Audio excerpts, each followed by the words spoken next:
உட்கார்ந்திருக்கிறவர்களுக்கு வெளிச்சம் தரவும் நம்முடைய கால்களை சமாதானத்தின் வழியிலே நடத்தவும் அவ்விரக்கத்தினாலே உன்னதத்திலிருந்து தோன்றிய அருணோதயம் நம்மை சந்தித்திருக்கிறது என்றான். ஆமென். இங்கே இந்த கிறிஸ்துமஸ் குறித்து, இயேசு சாமியுடைய பிறப்பை குறித்து யோவான் ஸ்நானகனுடைய தகப்பனாகிய சகரியா சொல்கிற வார்த்தையை தான் நாம் இப்போ கேட்டோம். அந்தகாரத்திலும் மரண இருளிலும் உட்கார்ந்திருக்கிறவர்களுக்கு வெளிச்சம் தர, நம்முடைய கால்களை சமாதானத்தின் வழியிலே நடத்த. வெறும் ரட்சிப்புக்குள்ளே மாத்திரம் ஆண்டவர் நடத்தலை, ஒரு வெற்றிகரமான கிறிஸ்தவ வாழ்க்கை வாழ்கிறதற்கும் இந்த அருணோதயம் நமக்காக உதித்திருக்கிறது. ஒரு வெற்றிகரமான கிறிஸ்தவ வாழ்க்கை. அப்போ சமாதானத்தின் வழின்னு சொல்லும்போது தெய்வத்தினுடைய வழி தான். ஆகவே அந்த அருணோதயம்னு சொல்லும்போது காலையில் உதிக்கிற அந்த சூரியோதயத்தை குறிக்குது. அந்த சூரியன் உதிக்கும் பொழுது இந்த உலகம் முழுவதும் படர்ந்திருக்கிற இருள் விலகி வெளிச்சம் உண்டாகிறது. இருளாகிய பாவம் நம்மை மூடி, சாபம் நம்மை மூடி, பிசாசு நம்முடைய வாழ்க்கையில் நிறைய பல காரியங்களை செய்து மனுக்குலத்தை அழித்து கொண்டிருந்த நாட்களிலே ஒரு அருணோதயமாக அவர் அவதரித்து மரண இருளையும் அந்த காலத்தையும் நம்முடைய வாழ்க்கையிலிருந்து நீக்கி நம்ம எல்லாரையும் வெளிச்சத்தின் பிள்ளைகளாக கர்த்தர் இன்றைக்கு மாற்றி வைத்திருக்கிறார். அதை தான் நாம் இன்றைக்கு கொண்டாடியே அப்போ அந்த வெளிச்சம் என்மேல் பிரகாசிக்க வேண்டும் என்று சொன்னால் நான் அந்த வெளிச்சத்தை நோக்கி பார்க்கிறவனாக இருக்க வேண்டும் என்று சொல்லி நாம் பார்த்தோம் இல்லையா? அவர்கள் அவரை நோக்கி பார்த்து பிரகாசம் அடைந்த. அப்போ அவரை நோக்கி பார்க்குற அனுபவம். அப்போ நோக்கி பார்க்கறதுனா அடுத்த வசனமே சொல்லுது, இந்த ஏழை கூப்பிட்டான். அப்போ ஆண்டவரை நோக்கி கூப்பிடுகிற அனுபவம். அப்போ கூப்பிடுன்னா வெறும் ஜபம் முக்கியம் கிடையாது. ஏன்னா ஜபத்தில் ஒரு சின்ன நிபந்தனைனா, நீங்கள் என்னிலும் என் வார்த்தைகள் உங்களிலும் நிலைத்திருந்தால் நீங்கள் கேட்டுக்கொள்வது எதுவோ அது உங்களுக்கு கொடுக்கும். அப்போ அந்த வார்த்தையை வாசிக்கிறது ரொம்ப முக்கியம். வேதம் வாசிக்கிறது ரொம்ப முக்கியம். வேதத்தை வாசித்து அந்த வார்த்தை அன்றைக்கு ஆண்டவர் பேசுகிற அந்த வார்த்தையை வைத்து அன்றன்றைக்கு நாம் ஜெபிக்க வேண்டியது ரொம்ப ரொம்ப அவசியம். அப்போது எல்லாரையும் அவர் பிரகாசிக்க வைக்கிற தேவனாக இருக்கிறார். யோவான் சொல்கிறாரு, உலகத்தில் வந்து எந்த மனுஷனையும் பிரகாசிப்பிக்கிற மெய்யா. நீங்கள் யாராக வேணா இருக்கலாம், உங்கள் சூழ்நிலை என்னவனாக இருக்கலாம், நீங்கள் எப்படிப்பட்டவர்களாக கூட இருக்கலாம். ஆனால் உங்களை பிரகாசிக்க வைக்காமல், உங்களை ஷைன் பண்ணாமல் ஆண்டவர் உங்களை என்ன பண்ண மாட்டார், கைவிடவே மாட்டார். இதுதான் அப்படியே தொடர்ச்சியாக படித்தோம் இல்லையா? கடந்த வாரத்தில் பார்த்தோம், ஞாயிற்றுக்கிழமையில் பார்த்தோம், இந்த பெத்லகேம் எப்பிராத்தா சாம்பலாக இருந்த அந்த ஊரில் இயேசு பிறந்து அதை கனி கொடுக்கிற தேசமாக மாற்றினார். நாம் கூட இயேசாமி கிட்ட வரும்போது சாம்பலாக இருந்தோம் பிசாசினால். இப்போ இயேசு நம்ம உள்ளத்தில் பிறந்ததினால கனி கொடுக்கிறவர்களாக அவர் நம்மை மாற்றியிருக்கிறார். இயேசாமி பிறப்பை குறித்து இன்னும் அதிகமாக நான் இன்றைக்கு உங்களோட பேச விரும்புகிறேன். ஆனால் இன்றைக்கி ரொம்ப சுருக்கமாக உங்களோட பேச விரும்புகிறேன். லூக்கா எழுதின சுவிசேஷம் 2ஆம் அதிகாரம் 11ஆம் வசனத்தில் சில தகவல்கள் நமக்கு அங்கே கொடுக்கப்படும். லூக்கா 2:11. இன்று கர்த்தராகிய கிறிஸ்து என்னும் இரட்சகர் உங்களுக்கு தாவீதின் ஊரிலே பிறந்திருக்கிறார். இது இன்னைக்கு உலகம் முழுவதும் பிரசங்கிக்கப்படுகிற ஒரு வார்த்தை. இன்று அப்போ இன்னைக்கு 25ஆம் தேதி, டிசம்பர் 25ஆம் தேதி இயேசு சாமியுடைய பிறப்பை நாம் கொண்டாடுகிறோம். அவர் இந்த உலகத்தில் பிறந்தார். அப்போது அந்த பிறப்பை தேவதூதர்கள் முதலாவது யாருக்கு அறிவித்தார்கள் என்று சொன்னால் மெய்ப்பர்களுக்கு அறிவித்தார்கள். இந்த மெய்ப்பர்கள் யாருன்னு சொன்னால் தீண்டத்தகாதவர்கள், யூதர்களால் ஒதுக்கி வைக்கப்பட்டவர்கள். அவங்க வீட்டில் நடக்கிற எந்த நல்ல நிகழ்வுகளுக்கும் அவங்கள என்ன பண்ண மாட்டாங்க, கூப்பிட மாட்டாங்க. அப்படி தான் இந்த மெய்ப்பருடைய நிலைமை. ஆனால் அவர்களை தேடி தான் இந்த முதல் நற்செய்தி, முதல் கேரளில் பார்த்தவங்க அவங்க தான். தேவதூதர்கள் மேலே பாடுறாங்க, உன்னதத்தில் தேவனுக்கு மகிமை, பூமியிலே சமாதானம், மனுஷர் மேல் பிரியம். அப்போது இந்த தேவதூதர்களிடத்தில் தான் சொல்லப்படும். தேவதூதர்கள் மெய்ப்பொருட்டது தான் நம்ம நாங்கள் அதை சொன்னாங்க. அங்கே 3 காரியத்தை இந்த வசனத்தை நம்ம பார்க்கலாம். இன்று கர்த்தராகிய கிறிஸ்து என்னும் இரட்சகர். நம்ம இந்த 3 வார்த்தை தான் இன்றைக்கி நான் உங்களுக்கு பிரசங்கிக்க போகிறேன். கர்த்தர், கிறிஸ்து, இரட்சகர். இந்த 3த்துக்கான விளக்கத்தை புரிஞ்சுக்கிட்டா இயேசுவுடைய பிறப்பு என்ன நமக்கு தெளிவாக புரிஞ்சு. ஆகவே அதை தான் சொல்கிறான் தேவதூதர், இன்று கர்த்தராகிய கிறிஸ்து என்னும் இரட்சகர். அப்போ அவருக்கு 3 விதமான பரிணாமம். அவர் ஒருத்தர் தான், ஆனால் 3 விதமான பரிணாமம் இருக்கிறது. ஒரு லைட் இருக்குது இப்போ விற்கிறாங்க, அந்த லைட்டுக்கு ஒரு ரிமோட் கொடுக்குறாங்க பாருங்கள். அந்த ரிமோட்டை யூஸ் பண்ணால் நமக்கு என்ன கலர் வேணுமோ அந்த கலருக்கு வச்சுக்கலாம். அப்படின்னு சொல்லுங்கள். கலர் லைட்டு அந்த ரிமோட்டில் நமக்கு ப்ளூ கலர் வேணும்னா ப்ளூ கலர் வச்சுக்கலாம். ஆமென். ஆனால் லைட் என்னது? ஒன்று தான். லைட்டு ஒன்று தான். ஆனால் வெளிச்சம் என்ன ஆகுது? 3 பரிமாணம். அதே போல் தேவர் ஒருத்தர் தான். அந்த தேவன் 3 விதங்களாக வெளிப்படுகிறார். முதலாவது கர்த்தர். அப்போ கர்த்தர்னு சொல்லும் போது சிருஷ்டிகர்த்தா அர்த்தம். அவர் யார்? சிருஷ்டிக்கிற கர்த்தர்னு பைபிள் எங்கே படிச்சுங்க? யெகோவா, யாவேன்னு அர்த்தம் எபிரேய மொழியில். அப்படின்னா சிருஷ்டிக்கிற வல்லமையுடையவர், சிருஷ்டிக்கக்கூடியவர், ஆற்றல் மிக்கவர். அப்போது கர்த்தர் அப்படின்னா சிருஷ்டிக்கிறவர். ஆகவே தான் இங்கே 121ஆம் சங்கீதத்தில் சங்கீதக்காரன் ஜெபம் பண்ணும்போது இப்படி ஜெபம் பண்ணுறான். எனக்கு ஒத்தாசை வரும் பர்வதங்களுக்கு நேராக என் கண்களை ஏறெடுக்கிறேன், வானத்தையும் பூமியையும் உண்டாக்கின கர்த்தரிடத்திலிருந்து எனக்கு ஒத்தாசை வரும்ன்றான். அப்போது சிருஷ்டிக்கிற தேவன் என் வாழ்க்கையில் இல்லாதவைகளை சிருஷ்டிக்க வல்லமை உடையவராக இருக்கிறார். அப்போது அவர் வெறும் பழைய ஏற்பாட்டில் மாத்திரம்தான் சிருஷ்டிக்கிறவராக இல்லை. புதிய ஏற்பாட்டு காலத்தில் நடந்த ஒரு சம்பவத்தை நாம் படித்தோம்னா அங்கே விலகுகிறத நாம் பார்க்கலாம். யோவான் எழுதின சுவிசேஷம் 9ஆம் அதிகாரம் 5ஆம் வசனத்திலிருந்து 8ஆம் வசனம் வரைக்கும் நாம் வாசிக்க கேட்கலாம். யோவான் அவன்தான் என்றார்கள். யோவான் 9:5 யோவான் 9:5 நான் உலகத்தில் இருக்கையில் உலகத்திற்கு ஒளியாய் இருக்கிறேன் என்றார். இவைகளை சொல்லி அவர் தரையிலே துப்பி உமிழ்நீரினால் சேறு உண்டாக்கி அந்த சேற்றை குருடனுடைய கண்களின் மேல் பூசி, நீ போய் சீலோவாம் குளத்திலே கழுவு என்றார். சீலோவாம் என்பதற்கு அனுப்பப்பட்டவன் என்று அர்த்தமாம். அப்படியே அவன் போய் கழுவி பார்வையடைந்தவனாய் திரும்பி வந்தான்.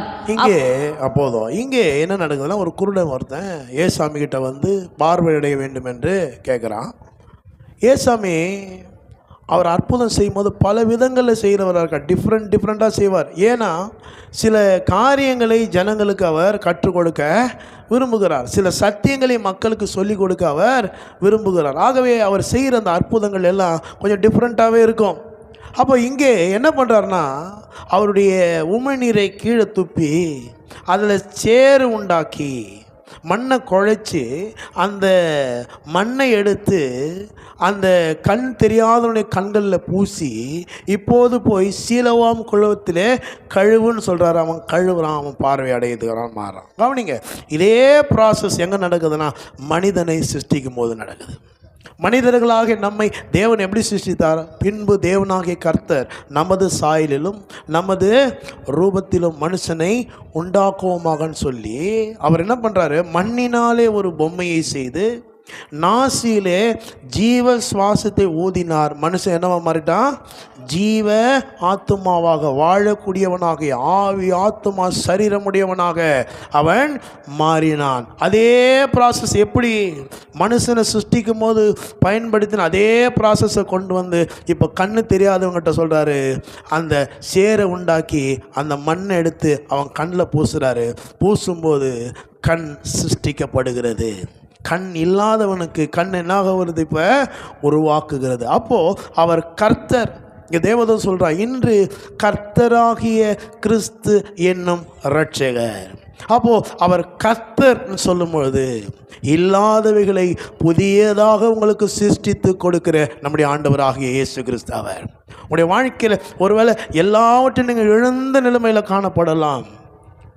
இது எனக்கு வரவே வராது, இது எனக்கு நடக்கவே நடக்காதுன்னு நினைக்கலாம். ஆனால் கர்த்தர் உனக்கு புதிதாக அதை சிருஷ்டித்து கொடுக்கிறவராய் காணப்படுகிறார். ஆகவே தான் தேவதூதன் சொல்கிறான், கர்த்தராகிய கிறிஸ்து என்னும் இரட்சகர். ஹல்லேலூயா. கண்ணை இழந்து போயிட்டான், கண்ணு கிடையாது அவனுக்கு.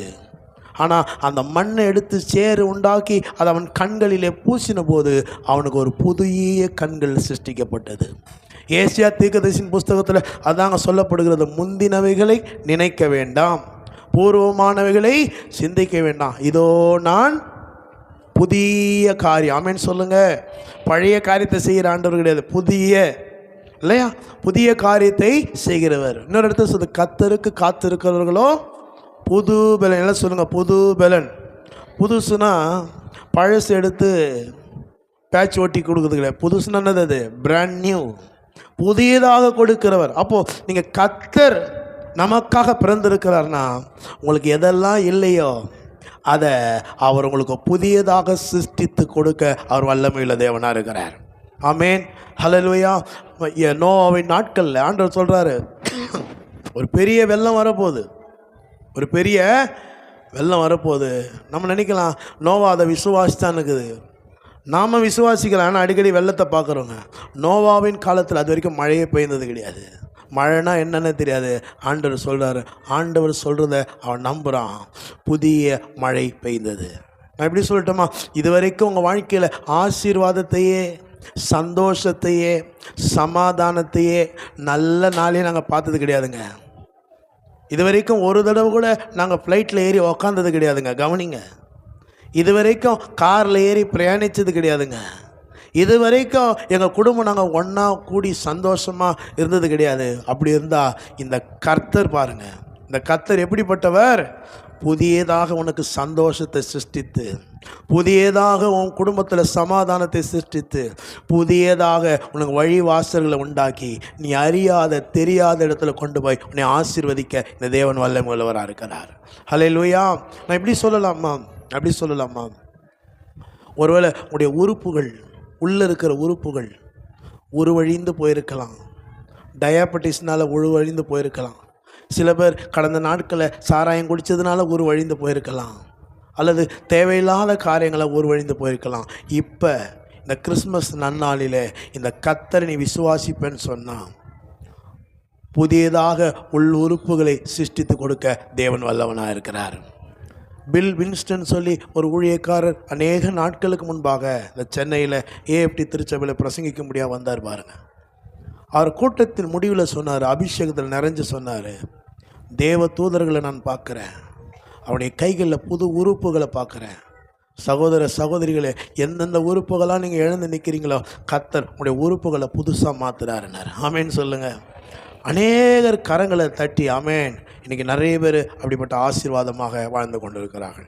எனக்கு தெரியும், நிறைய பேர் தெரியும், 2 கிட்னி இல்லாமல் இந்த உலகத்தில் வாழ்ந்தவங்க நிறைய பேர் தெரியும். அருள்ராஜ்னு சொல்லிட்டு அங்கே சூளையில் ஒருத்தர் இருந்தார். அவர் ரொம்ப நாள் கழித்து அப்புறமா ஊழியம் செஞ்சுட்டு தான் இருந்தார். நம்ம பாடுற நிறைய பாட்டு, மோசஸ் ராஜசேகர் அவருடைய பாட்டு, 2 கிட்னியும் கிடையாது அவருக்கு. ஆனால் கர்த்தர் வல்லமையை எடுத்து பயன்படுத்தினார். ஆமேன்னு சொல்லுங்கள், ஹல்லேலூயா சொல்லுங்கள். இன்றைக்கும் எதெல்லாம் தொலைச்சிட்டு நிற்கிறீங்களோ கர்த்தர் அங்கே திரும்ப தர வல்லவராக இருக்கிறார். எலிசாவின் நாட்களிலே தீர்க்கதரிசிகளின் புத்திரர்னா அவங்கக்கிட்ட ட்ரைனிங் எடுக்கிறோம். அவன் என்ன பண்ணுறான், பக்கத்து வீட்டில் ஒரு கோடரியை கடன் வாங்கிக்கிட்டு அங்கே மரம் வெட்டுறான். எதுக்குன்னா ஒரு வீட்டுக்கிட்ட கட்டிக்கிட்டு இங்கே உட்காரலான்னு சொல்லி. மரம் வெட்டும் போது கை வழுக்கி கோடரி எங்கே வந்துடுச்சு, தண்ணிக்குள்ளே போயிடுச்சு. அவ்வளோதான். தண்ணிக்குள்ளே போனேன்னா அர்த்தம் திரும்ப அது கிடைக்கவே கிடைக்காது, வாய்ப்பே கிடையாது. அவ்வளோதான். ஆமேன், ஹல்லேலூயா.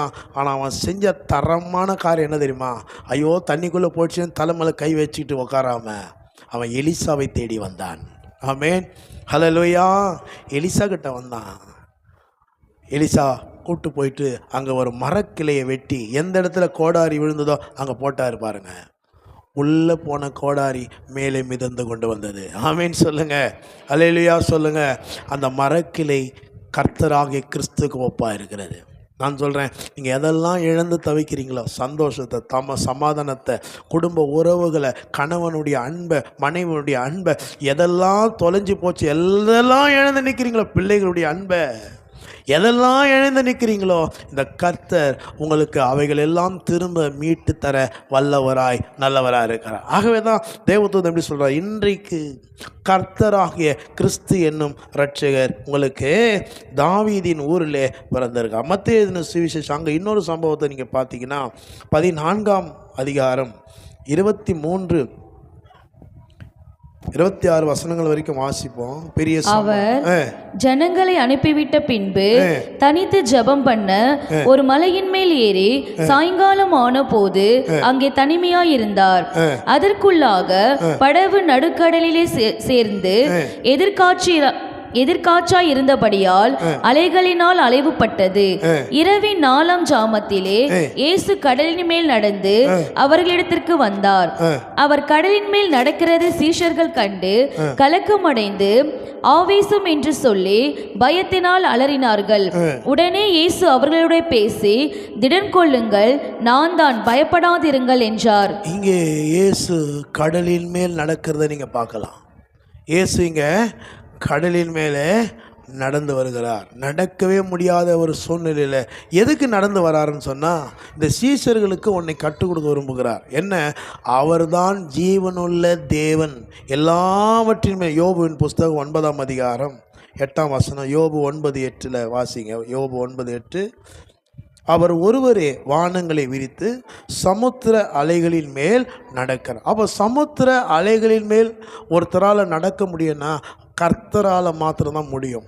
சிருஷ்டிக்கிறவரால் மாத்திரம்தான் முடியும். ஆகவே தான் இப்படி ஒருவரே வானங்களை விரித்து. அப்போ வானங்களை விரித்தினா யாரே? சிருஷ்டிக்கிறவர். அப்போ கர்த்தரால் மாத்திரம்தான் என்ன பண்ண முடியும்?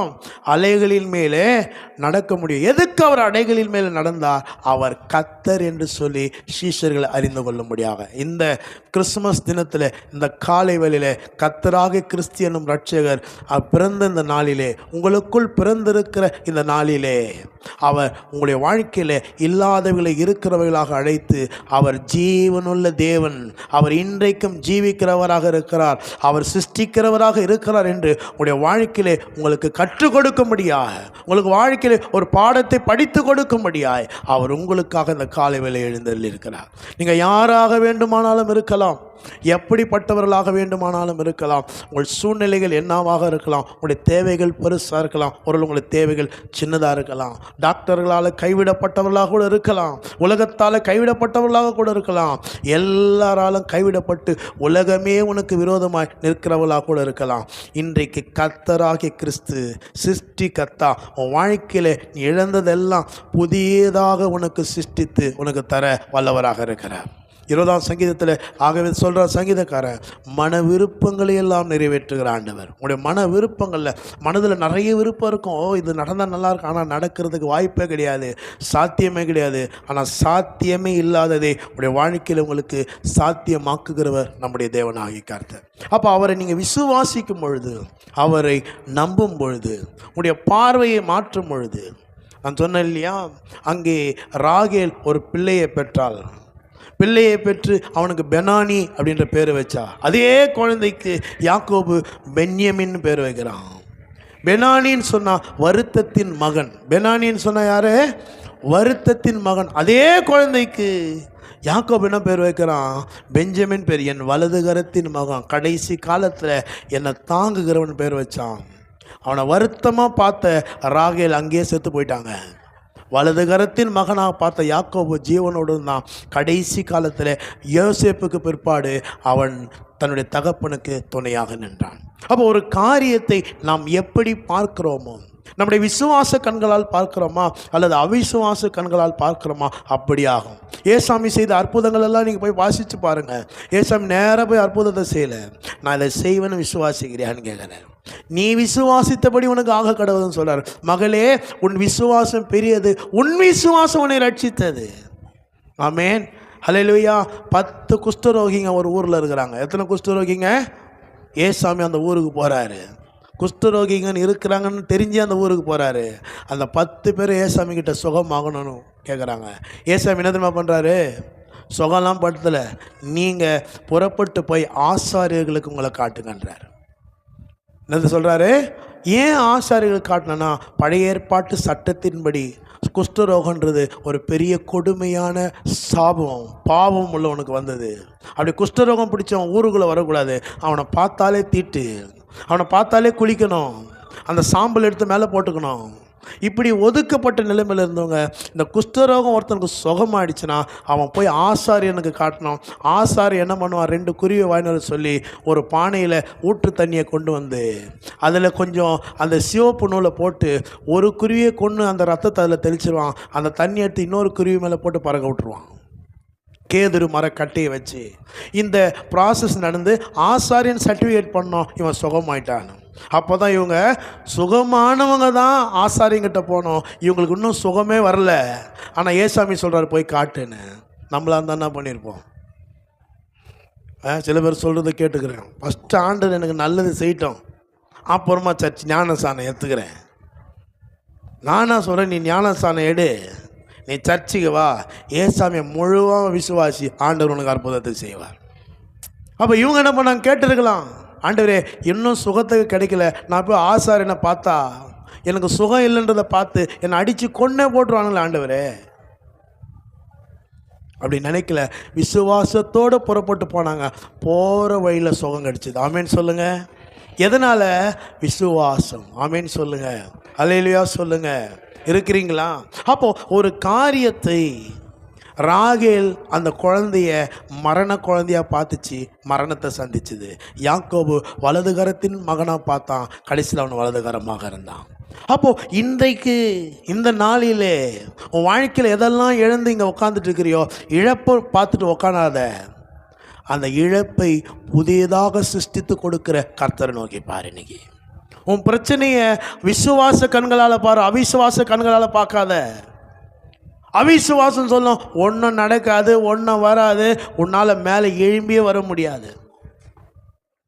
எப்புறாத்தான்றது ஆயிரங்களுக்குள்ளே சிறிய ஊர். என்னது? ஒரு ஊர் 1000 துண்டு போட்டால், கன்னியாகுமரத்து 1000 துண்டு போட்டால் எவ்வளோ மிஞ்சம் யோசிங்க. ஆயிரங்களுக்குள்ளே சிறிய ஊர். ஆனால் அந்த சின்ன ஊரில் தான் ஏசாமி பிறந்தார். நீ கூட இப்படிப்பட்ட ஒரு சாதாரண ஆளாக உங்கள் சொந்தக்காரங்களால், உறவினர்களால் வெறுக்கப்படலாம், ஒதுக்கப்படலாம், தள்ளி வைக்கப்படலாம். ஆனால் கர்த்தர் உன்னையும் என்னையும் தான் தெரிந்து கொண்டார். ஹல்லேலூயா. ஆமென். தாளந்து உள்ளவங்க, சாமர்த்தியம் உள்ளவங்க உன்னை எதிர்க்கலாம். எனக்கு இந்த டேலண்ட் இருக்குது, எனக்கு அந்த டேலண்ட் இருக்குது, எனக்கு அவங்கள தெரியும், இவங்கள தெரியும். ஆனால் எனக்கு ஒன்று மாத்திரம் நான் ஊழியத்தை கற்றுக்கிட்டேன், எனக்கு யாரையும் தெரியாது, இயேசுவை நல்லா தெரியும். ஆமென். அவன் மாம்ச பலத்தோடு வருகிறார்கள். நமக்கு மாம்ச பலம் தேவையில்லை, அது வேஸ்ட்டு. ஆனால் ஆவின் பலத்தில் நிற்கும் பொழுது, ஆமென் சொல்லுங்கள், கர்த்தர் பெரிய காரியங்களை செய்ய வல்லவர். அப்போது அந்த பிரச்சனையை அணுகுகிற முறையை மாற்றுங்க. இந்த கிறிஸ்மஸ் நாளிலே சிருஷ்டி கர்த்தரை நோக்கி பாருங்க, சிருஷ்டிக்கிறவரை பாருங்க, இல்லாதவர்களை இருக்கிறவர்களாக அழைக்கிறவரை பாருங்க. வாய்க்கால தான் வெட்ட சொன்னார், காற்ற இல்லை, அங்கே மழை இல்லை, ஆனால் தண்ணி நந்துச்சு. ஆமேன்னு சொல்லுங்க. அல்லேலூயா சொல்லுவோமா? அல்லேலூயா. இந்த நாளில் கூட உங்கள் பிரச்சனையை அணுகுகிற விதத்தை மாற்றுங்க. சதா சபிச்சுக்கிட்டே இருக்கிறீங்களா? ஏன் இந்த வாழ்க்கை? முறுமுறுத்துக்கிட்டே இருக்கிறீங்களா? நீங்கள் முறுமுறுக்கிறவர்களாக இருந்தால் ஜெயிக்க முடியாது. ஆண்டவர் முறுமுறுப்பை வெறுக்கிறார். முறுமுறுத்ததுனால தான் இஸ்ரேல் ஜனங்களை பாம்பு வந்து கடிச்சிடுச்சு, சர்பம் தீண்டினது. அந்த முறுமுறுப்பு இருக்கக்கூடாது. சில பேர்லாம் வாயை திறந்தாலும் முறுமுறுப்பு தான். என் வாயிலும் தெரில, எப்படி பண்ணிட்டாங்க, அப்படி பண்ணிட்டாங்க, அது எதை வேணால் பண்ணிட்டு போகிறாங்க. உலகத்தில் இருக்கிறவனிலும் பெரியவர் நமக்குள்ளே இருக்கிறார். என்னை கேட்டால் பிரச்சனை ரொம்ப நல்லதுன்னு நான் நினைக்கிறேன். ஆமேன்னு சொல்லுங்கள். இன்னும் விசுவாசம் வளர்த்து எடுக்கப்படும். அல்லேலூயா. அப்போது அவர் யார்? கர்த்தர் உன் வாழ்க்கையில் எல்லாவற்றையும் பிராண்ட் நியூவாக சிருஷ்டித்து கொடுக்குறார். ரெண்டாவது பார்க்குறோம், கிறிஸ்து. கிறிஸ்துன்னு சொன்னால் அபிஷேகிக்கப்பட்டவர். கிறிஸ்து யாரு? அபிஷேகிக்கப்பட்டவர். அப்போ அந்த அபிஷேகம்னு சொல்லும் போது அது யாருக்கு கொடுக்கப்படும் சொன்னால், ராஜாக்களை தான் அபிஷேகம் பண்ணுவாங்க. ஆமேன்னு சொல்லுங்கள். முடி சூட்டுவாங்கள்ல ராஜாவா, சாமுவேல் தீர்க்கதரிசிக்கிட்ட ஆண்டவர் சொல்கிறாரு, போ தைல கொப்பையை எடு, தைலத்தால் நிரப்பு. ஈசா என்கிற ஒருத்தன் இருக்கான், அவன் வீட்டுக்கு போ, அங்கே இஸ்ரவேலின் மேல் ராஜாவா ஒருத்தனை தெரிந்து கொண்ட, அவனை அபிஷேகம் பண்ணு தைலத்தை ஊற்றி. சாமுவேல் போகிறாரு, எல்லாரையும் பார்க்குறாரு. ஆண்டவர் சொல்கிறார், இவன் கிடையாது. சாமுவேலை ஒருத்தனை பார்த்து முடிவு பண்ணிட்டார், ஒருவேளை இவனாக இருக்குமோ? ஏன்னா அவன் அப்படி இருக்கிறான், படசாலியாக இருக்கிறான், வாட்ட சாட்டமாக இருக்கிறான் ஆள். ஆண்டவர் சொல்கிறார், இவன் கிடையாது. அப்போ வேறு யார் தான் ஆண்டவரே? அவங்கக்கிட்ட கேளு, இன்னும் ஒரு பையன் இருக்கிறான். இப்போ சாமுவேல் கேட்குறாரு ஈசாய் கிட்ட, இவ்வளோதானே அவங்க பசங்க? கவனிங்க கவனிங்க. பெத்த தகப்பனுக்கே பெத்த புள்ளியை மறந்துடுச்சு. இதான் தாவீதுடைய நிலைமை. ஏன்னா மற்றவெல்லாம் நல்லா படிச்சுட்டானுங்க, பலசாலியாகிறானுங்க, இராணுவத்தில் வேலை செய்கிறானுங்க. இவன் ஆடு மேய்ச்சிட்டு இருந்ததுனால குடும்பம் கூட அவனை ஒதுக்கிடுச்சு. அப்போ அவங்க அப்பா சொல்கிறார், இன்னும் ஒருத்தன் இருக்கிறான். நீங்கள் அந்த வசனத்தை படிக்கிற தோரணையை பாருங்கள், அதை படித்து பாருங்கள், தெரியும். படிக்கும்போது தோரணையோடு படிக்கணும் பைபிளை. இன்னும் ஒருத்தன் இருக்கிறான், அவன் வனாந்திரத்தில் சொற்ப ஆடுகளை மேய்க்கிறான்றார். அப்பாவே கேவலமாக பேசுகிறான் புள்ளைய. அப்படின்னா என்ன அர்த்தம்? நீங்கள் பார்க்குற அளவுக்கெல்லாம் பெரிய ஆள் கிடையாது அவன். ஆனால் அவனை தான் கர்த்தர் என்னவா மாற்றினாரு? அபிஷேகிக்க பண்ணப்பட்டான், தைலத்தை ஊற்றி. ஆகவே தான் இயேசு சாமி ஞானஸ்நானம் எடுத்து மேலே ஏறின பொழுது பரிசுத்த ஆவியானவர் புறாரூபம் கொண்டு அவர் மேல் இறங்கி வந்தார். அல்லேலூயா. எதற்காக அவர் அபிஷேகிக்கப்பட்டார்? நன்மை செய்கிறவராய் சுற்றி திரும்படி. கவனிங்க, ஜனங்களை விடுதலையாக்கும்படி, அற்புதங்களை செய்யும்படி, ஜனங்களுக்காக கல்வாரி சிலுவையில் ஒப்பு கொடுக்கப்படும்படி கிறிஸ்து. அப்போ நம்மை அவர் இன்றைக்கு அபிஷேகித்திருக்கிறார். இந்த எலிசாவுடைய வாழ்க்கையை கொஞ்சம் கவனிங்க. எலியா அற்புதங்களை செய்தான். எலியா ஆண்டவரிடத்தில் எடுத்துக்கொள்ளப்படுகிற நேரத்தில் அசிஸ்டண்டாக இருக்கிற எலிசா கிட்ட கேட்குறான், நான் உனக்கு என்ன செய்யணும்? இவ்வளோ நாள் எனக்கு வேலை செஞ்ச, எனக்கு உதவியாக இருந்தால் நான் என்ன பண்ணணும்? இப்படி ஆவியின் வரங்கள் எனக்கு ரெட்டிப்பாக வேணும். அப்போ அவர் சொல்கிறாரு, அரிதான காரியத்தை கேட்டேன், ஆனால் நான் எடுத்துக்கொள்ளப்படும் போது நீ என் கூட இருந்தீன்னா அது நடக்கும். இப்போ எலிசா உஷாராயிட்டாரு. ஆமேன்னு சொல்லுங்கள். இந்த உஷாராக இருக்கிறவங்கள பார்த்தா பிடிக்கும். உஷாராக இருக்கணும். எதில் உஷாராக இருக்கணுமோ அதில் உஷாராக இருக்கணும். எதில் உஷாராக இருக்கக்கூடாது அதில் உஷாராக இருக்கக்கூடாது. சில பேர்லாம் எதில் இருக்கணுமோ அதில் இருக்கிறது கிடையாது. அவன் பார்க்குறான், இவரை விட்டு பிரியவே இல்லை. ஆமேன்னு சொல்லுங்கள். இவரை விட்டு பிரிஞ்சே போகலை, கூடவே இருக்கிறான். அவர் சொல்கிறார், இருப்பா நான் போயிட்டு வரேன்ற. முடியல. இப்போ ஆண்டவர் வேறு வழி இல்லாமல் ரெண்டு பேரும் என்ன பண்ணுறாரு? பிரிக்கிறாரு. பிரித்து அக்கினிமயமான ரதத்தில் எலியா போகிறாரு. இவர் கூப்பிட்றாரு, இஸ்ரவேலுக்கு குதிரையும் ரதமாக இருந்தவரேன்னு சொல்லி கூப்பிட்றாரு. அப்போது எலியாவின் மேல் இருந்த சால்வை யார் மேலே வந்தது? எலிசாவின் மேல் விழுந்தது. எலியாவின் மேல் இருந்த சால்வை யார் மேலே வந்தது? இப்போ எலியா செய்த அற்புதத்தை விட 2 மடங்கு அதிகமான அற்புதத்தை எலிசா செய்தார். இப்போ அதே இயேசு கிறிஸ்து இந்த பூமியிலே வாழ்ந்தார், பரத்துக்கு எடுத்துக்கொள்ளப்பட்டார். அவர் மேலிருந்த பரிசுத்த ஆவியின் அபிஷேகம் என்கிற சால்வை இன்னைக்கு நம்மளை வைத்திருக்கிறார். அல்லேலூயா. அவரை ஏசாமி சொல்கிறாரு, என்னை விசுவாசிக்கிறவன் நான் செஞ்சதையும் செய்வான், இவைகளை பார்க்கிலும் பெரிய காரியங்களை செய்வான். நிறைய பேர் ஏசாமி எல்லாம் செய்வார். ஆனால் அதை விட ஏசாமி நம்மக்கிட்ட இருந்து எதிர்பார்க்குறதுன்னா, நீ உன் வழியை வாய்க்கப்படும். அப்போ அபிஷேகிக்கப்பட்டவர் அவர் எப்படி அபிஷேகிக்கப்பட்டாரோ நம்மையும் அப்படிப்பட்ட வல்லமையினாலும் வரங்களினாலும் அபிஷேகித்திருக்கிறார். அல்லேலூயா. சர்ப்பங்களையும் தேள்களையும் மிதிக்கவும் சாத்தானுடைய சகல வல்லமையை மேற்கொள்ளவும் உங்களுக்கு அதிகாரம் கொடுக்கிறேன். அப்போ அவர் புதிய காரியத்தை செய்வார், சிருஷ்டிப்பார். நீ ஏசாமி கிட்ட வர வரைக்கும் அவர் உனக்கு அற்புதத்தை செய்வார், அடையாளங்களை செய்வார். நீ இப்போ ஏசாமி கிட்ட வந்துட்ட பிற்பாடு உன் வாழ்க்கையின் அற்புதங்களையும் அடையாளங்களையும் உன்னை கொண்டு உன் வாழ்க்கையில் செய்ய விரும்புகிறார். 3வது நம்ம பார்க்குறோம், அவர் ரட்சகர். ஆமேன்னு சொல்லுங்கள். அல்லேலூயா. கர்த்தராகிய கிறிஸ்து என்னும் ரட்சகர்னு சொல்லும்போது நம்ம ரட்சித்தது எதுக்கு தெரியுமா? ஆகவே தான் அந்த லூக்கா 1:78-79 பார்த்தோம். அந்தகாரத்திலும் மரண இருளில் உட்கார்ந்து இருக்கிறவர்களுக்கு வெளிச்சம் தரவும், நம்முடைய கால்களை ஏன் சமாதானத்தின் வழியில் நடத்த, அப்போ தான் பரலோகம் போய் சேர முடியும். இந்த உலக வாழ்க்கை கொஞ்ச நாளுங்க. நிறைய பேர் நினச்சிக்கிறாங்க இங்கேயே நிரந்தரமாக கொந்த வச்சு உட்கார போகிறோன்னு நினைக்கிறாங்க. இது கொஞ்ச நாள். 90ஆம் சங்கீதம் போய் வாசிங்க. 70 வருஷம் கொஞ்சம் ஆள் சரியாக சாப்பிட்டு சரியான உணவை சாப்பிட்டுட்டு கொஞ்சம் வாக்கிங் போய் உடற்பயிற்சி செஞ்சால் 80 வருஷம். அதுவும் இப்போ குறைஞ்சிட்டு வருது. இதுதான் நம்முடைய ஆயுசு நாள், சொற்ப காலம். ஆனால் பரலோகம் என்பது நித்தியம். நித்தியம்னு சொல்லும்போது முடிவு கிடையாது. அதுதான் நிரந்தரமான ஒரு வாழ்க்கை. இது டெம்பரவரியாக இங்கே வந்திருக்கிறோம். இந்த உலகத்துக்கு எதுக்கு பாருங்கள். அதனால தான் குழந்தை பிறக்கும் போது என்ன சொல்கிறாங்க, என்ன வார்டு அது பேர்? யாராவது சொல்லுங்கள். குழந்தை பெற்றவங்களுக்கு தெரியாதா? என்ன வார்டு அப்படின்னா என்ன? ஏன் பிரசவன் பேர் வச்சாங்க? வேறு குழந்தை பிறகுற வார்டுன்னு வச்சுக்கலாமே. ஆண்டவரே சொல்கிறார், பெற பண்ணுகிறவர் ஆகிய நான் பெற செய்யாமல் இருப்பேனோ, பிரசவிக்க பண்ணுகிறவர் ஆகிய நான் பிரசவிக்காமல் இருப்பேனோ. அப்படின்னா பிற ப்ளஸ் சவம். பிற ப்ளஸ் மனுஷன் எதுக்கு பிறக்கிறான்? சாவறதுக்கு பிறக்கிறான். அப்போ ஏசாமி சொல்கிறார், என்னை விசுவாசிக்கிறவன் மரித்தாலும் இந்த உலகத்தில் செத்தாலும், ஆமேன்னு சொல்லுங்கள், இங்கே நம்ம கண்ணு மூடும்போது பரலோகத்தில் நம்முடைய கண் திறக்கப்படுகிறது. அல்லேலூயா. இன்று கர்த்தராகிய கிறிஸ்து என்னும் ரட்சகர் உங்களுக்காக தாவீதின் ஊரில் பிறந்திருக்கிறார். வெட்கப்பட விட மாட்டார். ஆமேன்னு சொல்லுங்க. நான் சொல்கிறேன், புதுசாக ஆண்டவர் சிருஷ்டிப்பார். விசுவாசிக்கிறீங்களா? நம்புறீங்களா?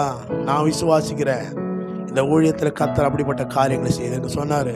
நீ அறியாத ஜாதி ஒன்று சேவிக்கும், ராஜாக்கள் உள்ளத்தில் ஓடி வருவார்கள். உண்மையாகவே நாம் எல்லாம் இங்கே எல்லாம் ஒன்றா இணைஞ்சிருக்கிறோம்.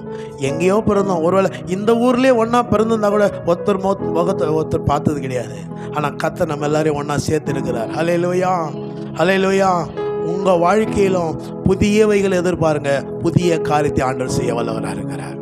அவர் அபிஷேகம் பண்ணப்பட்டார். உன்னையும் அபிஷேகத்தால் நிரப்பியிருக்கிறார். உன் வழியை நீ வாய்க்க பண்ண முடியும். ஆமென். நல்லா விசுவாசத்தின் வார்த்தைகளை பேசு. அவர் ரட்சகர். உன்னை கண்டிப்பாக இந்த உலகத்தில் கைவிடாமல் நீ அவரே நோக்கி பார்ப்பேன்னு சொன்னால் அந்த பரலோக ராஜ்யத்தில் அவர் வரும்பொழுது நாம் காணப்படும். கண்களை மூடி நாம் ஜெபிப்போம். ஏசாமியை நோக்கி பார்ப்போம். இன்னைக்கு எவைகள் எல்லாம் இழந்து போய் நிற்கிறீர்கள், நீங்கள் சிருஷ்டிக்க முடியும்னு சொல்கிறேன். இப்போ உங்கள் வாழ்க்கையின் தேவைகளை உங்களை கொண்டு ஆண்டவர் பூர்த்தி செய்ய வல்லவராக இருக்கிறார். ஒருவேளை பணக்காரியமாக இருக்கலாம், சரீர சுகமாக இருக்கலாம், குடும்பத்தில் சமாதானம் இல்லாத காரியங்களாக இருக்கலாம். இப்போ கொஞ்ச நேரம் கண்களை மூட போகிறோம். 2-3 நிமிஷம் நீங்கள் உங்கள் வாயை திறந்து பேச போகிறீங்க. இப்போ என்னை விசுவாசிக்கிறவன் நான் செய்த கிரியைகளையும் செய்வான், இவைகளை பார்க்கலாம் பெரிய காரியங்களை செய்வான். உலகத்தில் ஒரு பழமொழி சொல்லுவாங்க, குருவுக்கு மிஞ்சின சிஷிய. நிறைய குருவுங்க இந்த இங்கிலீஷ் மருந்து ஏன் நல்லா வளர்ந்துடுச்சு, ஏன் சித்த வைத்தியம் வளரலைன்னா, இந்த சித்த வைத்தியங்க எல்லாத்துக்கும் மருந்து வச்சுட்டு இருந்தாங்க. ஆனால் சிஷ்யனுக்கு கற்றுக் கொடுக்க மாட்டாங்க. ஏதாவது ஒரு ரகசியத்தை விட்டுருவாங்க. இப்படி பண்ணி தான் அழிஞ்சு போய். ஆனால் இங்கிலீஷ்காரன் என்ன பண்ணான், எல்லாத்தையும் எழுதி வச்சான். இதுதான் உலகம். நம்மளை மிஞ்சி யாரும் வந்துடக்கூடாது. ஆனால் இவர் என்ன சொல்கிறாரு, நான் சர்வ வல்லமையுள்ள கடவுள் தான், சிருஷ்டிக்கிற கர்த்தர் தான். ஆனால் என்னை விசுவாசிக்கிற பிள்ளை என்னை விட ஒரு படி கீழே இருக்கக்கூடாது, என்னை விட ஒரு படி மேலே இருக்கணும். இந்த தெய்வம் மாதிரி உலகத்தை எங்கேயாவது பார்த்துருக்கிறீங்களா? ஆமென். இப்போ கொஞ்ச நேரம் சிருஷ்டிக்க போகிறீங்க. நீங்கள் உங்கள் வாயை திறந்து பேச போகிறீங்க. ஏசாமி எப்படி பேசினார், உண்டாக கடவுள்னு சொன்னார். இப்போ கொஞ்ச நேரம் கண்களை மூடுங்க. ஒரு விஷயம் கூட எல்லாரும் கண்களை மூடி, யாரும் பக்கத்தில் பார்க்காதீங்க. இந்த நேரம் ஒரு முக்கியமான நேரம். வெட்கப்பட்டுறாதீங்க, வெட்கப்பட்டு விட்டுறாதீங்க. எது இல்லையோ, இன்று கர்த்தராகிய கிறிஸ்து என்னும் ரட்சகர் தாவீதின் ஊரில் பிறந்திருக்கிறார். அவரை அபிஷேகித்தவர் உங்களையும் இன்றைக்கு அபிஷேகித்திருக்கிறார். வாயை திறந்து சிருஷ்டிக்க ஆரம்பிங்க. வாயை திறந்து பேசுங்க. எதெல்லாம் உங்கள் குடும்பத்தில் இல்லையோ பேசுங்க. இன்னைக்கு வாயை திறந்து பேசுங்க. இயேசுவின் நாமத்தில் பேசுங்க. அது யாக்கோவின் தேவனுடைய நாமம் உயர்ந்த. சுகம் இல்லையா, இயேசுவின் நாமத்தில் சுகத்தை சிருஷ்டிக்கிறேன். சுகம் எனக்கு உண்டாக கடவுது. இயேசுவின் நாமத்தில் தரித்திரம் நீங்கி ஐஸ்வர்யம் உண்டாக கடவுது. இயேசுவின் நாமத்தில் என் மகளுடைய வாழ்க்கையில், என் மகனுடைய வாழ்க்கையில் ஒரு திருமணம் உண்டாகட்டும். இயேசுவின் நாமத்தில் என் மகளுக்கு ஒரு பிள்ளை பேர் உண்டாகட்டும். இயேசுவின் நாமத்தில் அந்த திருமணத்துக்கான தேவைகள் சந்திக்கப்படட்டும், பண தேவைகள் சந்திக்கப்படட்டும். எனக்கும் என் குடும்பத்துக்கு விரோதமாய் உருவாக்கப்பட்டிருக்கிற ஆயுதம் இயேசுவின் நாமத்தில் வாய்க்காமல் போகட்டும். பிரிந்த உறவுகள் இயேசுவின் நாமத்தில் வந்து எங்களிடத்தில் சேரட்டும். வாயை திறங்க. படிப்பறிவில்லாத பிள்ளைகளை பார்த்து பேசுங்க. இயேசுவின் நாமத்தில், ஞானத்தில், உடல் வளர்ச்சியில், தேவ கிருபையில், மனுஷ தயவில் இயேசு எப்படி விருத்தி அடைந்தாரோ அதே போல என் பிள்ளைகளை விருத்தி அடைவார்களாக. ஹல்லேலூயா.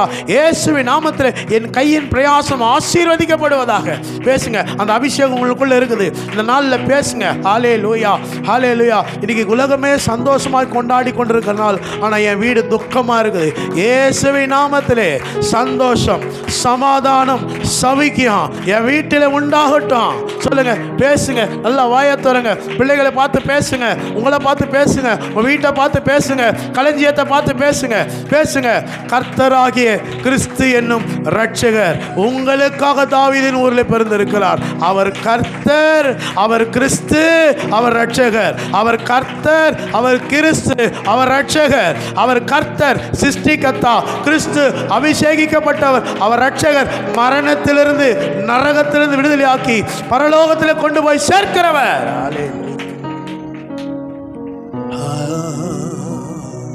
ஆசீர்வதிக்கும் தேவன் தம் ஆசீர் பொழிந்திடும் நேரம். ஆசீர்வதிக்கும் தேவன் தம் ஆசீர் பொழிந்திடும் நேரம். பெருக்கத்தை அளித்திடும் தேவன் நம்மை பெருக செய்வார் இவருடன். பெருக்கத்தை அளித்திடும் தேவன் நம்மை பெருக. உள்ள பிள்ளைங்க சுகவீனமா காணப்படுகிறார்களா?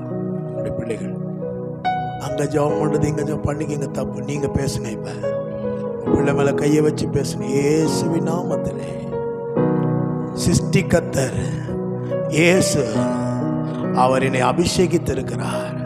இயேசுவின் நாமத்திலே, இயேசுவின் நாமத்தில் பலவீனம் நீங்குவதாக, மறைந்து போவதாக. இயேசுவின் நாமத்தில் இந்த வருடம் சாட்சி சொல்லுகிறதற்கு ஒரு காரணத்தை கர்த்தர் எனக்கு ஏற்படுத்தி தருவாரா? நீங்க கூட என்னுடைய பிள்ளைகளாக இருக்கிறீங்க.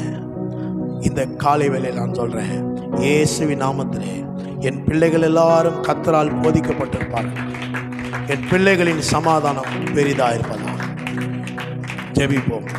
நல்ல பிதாவே, கர்த்தராக இயேசுவின் நாமத்திலே உடைய பிறப்பை ஆலயத்தில் வைத்து கொண்டாட கிருபை செய்தீர். இந்த ஜனங்களை திரளாய் கொண்டு வந்தீர். ஸ்தோத்திரம். தொடர்ந்து இதே போல ஒவ்வொரு வாரமும் வந்துமை ஆராதித்து நாமத்தை மகிமைப்படுத்தும். இன்று கர்த்தராகிய சிருஷ்டிகர்த்தா கிறிஸ்து அபிஷேகிக்கப்பட்டவர், இரட்சகர், நரகத்திலிருந்து ரட்சிக்கிறவர், எங்களுக்காய் தாவீதின் ஊரிலே பிறந்ததுக்காய் ஸ்தோத்திரம். அருணோதயம் எங்கள் மேல் உதித்து இருளை நீக்கி எங்கள் கால்களை சமாதானத்தின் வழியில் நடத்தினதுக்காய் ஸ்தோத்திரம். இயேசுவின் வல்லமையுள்ள நாமத்தில் ஒவ்வொரு ஆசீர்வாதங்களை பெற்றுக்கொள்ள கிருபை செய்து காசு.